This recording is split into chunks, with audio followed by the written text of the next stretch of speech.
Hey everyone, Duke Nougat 3D here with another clone comparison video because it's been a while since I've done one of these. And this one is a little bit unusual because it is not an exact clone, but nevertheless a clone. And today I will be doing a comparison between the United States M2 10A16 Army Lightweight Optical Mask and the Soviet SHMS Specjalny in RSH4 configuration. As you can see, these masks really share very little alike, whereas most of the comparison is to be made in its design, features, and layout. Starting with the US M2 10A16, this, since this is obviously the mask that preceded it, the M2 series lightweight optical masks were developed between 1942 and 1943, being finalized and distributed as the M2 10.6 lightweight optical, and was later upgraded with the metal C11 diaphragm angle tube assembly as seen here as the M2 10A16. And you can learn more about this mask in my dedicated reviews to them, but looking at the mask so far, you can see that there is several similarities, at least in terms of design choices, with its later Soviet counterpart. The main things to note here are the elongated deflector tubes, which run up the sides of the mask and up to the small optical eyepieces.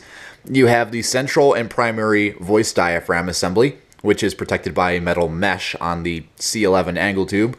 You have a C15 style owlet valve, however, because it is integrated into the diaphragm angle tube assembly, it is still designated C11. You have a long M3 corrugated hose running to the standard at the time M10A1 filter canister. And you have the M6 carry bag, which is just a rebranded lightweight service mask carrier that has been restamped optical mask. That's about all that you need to analyze with that. And with the SHMS, this was introduced, I believe gosh darn it, it had been in development since the late 1950s, early 1960s, and subsequently being adopted sometime in the late 60s, early 70s as its own dedicated optical mask to supply armor crews and, you know, not necessarily snipers, but just anyone needing to use an optical mask in general. Similar in principle to the US M2 10A16. There are several differences, obviously, in the fact that being it is a Soviet mask, it uses the SHMS helmet-style mask, where the entire face blank extends into a hood, whereas the United States M2 uses the standard 6-point head harness configuration with a M2A1 head harness on the back. And the voice diaphragm on the SHMS is entirely threaded and replaceable, cross-compatible with other voice diaphragms in service with the Russian military, whereas the C11 diaphragm angle tube is entirely proprietary to itself. And while it is unscrewable and you can actually replace the diaphragm from the inside, it requires a specialized tool, and they did not issue spare voice membranes to replace this. Not that it was really needed anyways, because the voice diaphragm is, as you can see, is very well protected by a wire mesh, whereas the Soviet style voice diaphragms were just a thin membrane of plastic with a few retainers and gaskets, and it really did not have all that much protection, so user serviceability was kind of a must at the time. The main contrast to draw between the two, other than their design configuration overall and the fact that they are both optical masks, you can see that they both share a similar style of deflector system where the TSO deflectors run up along the sides of the face blank going towards the eyepieces themselves. They both feature a primary voice emitter, and they both feature owlet valves somewhere towards the bottom. The hose on the SHMS is entirely threaded and removable, threaded 40mm GOST, whereas the M3 hose on the US M2 optical mask is entirely fixed with glue, wire, and tape. So that is another plus to the SHMS, is that it is entirely replaceable. The canisters can be serviced and replaced by the user.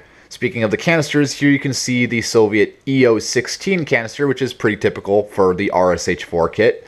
And it is very similar in design to the US M10A1 in the fact that it is a cylindrical canister. Not exactly a coffee can in terms of the M10A1, but sort of a similar design, rhetoric nonetheless. And obviously there are very many differences between the two canisters, but just it overall has a very similar layout is the point that I'm getting at. Despite being not an exact clone or anything, it it just really strikes me, and you can see where they got a lot of their design influence with these masks.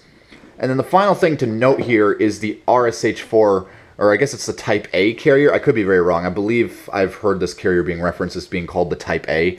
But this carrier, which is again typical with the RSH4 style kits, which could either use an SHMS facepiece, SHM41M, MM1, and so on and so forth. But I digress.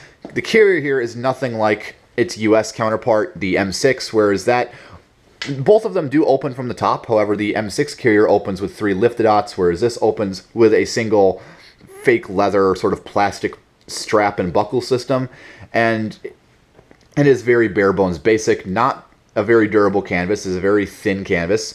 And and the main difference here is that the canister sits upright, whereas on the M6 carrier, it sits horizontal. So it's kind of interesting how the design choices were played out, but given the history of how Soviet masks are sort of orientated in their carriers in a very similar manner to this, it's kind of to be expected that they would go with a configuration like this, given the history of how Soviet masks are typically designed. But as you can see, very, very similar to each other in terms, again, of design, layout, and just overall function. And there really isn't too much else to say other than that. This has been kind of a quick review, but just thought I'd bring it to mention that they're just the two contrasting but similar designs of the Cold War period in terms of optical masks.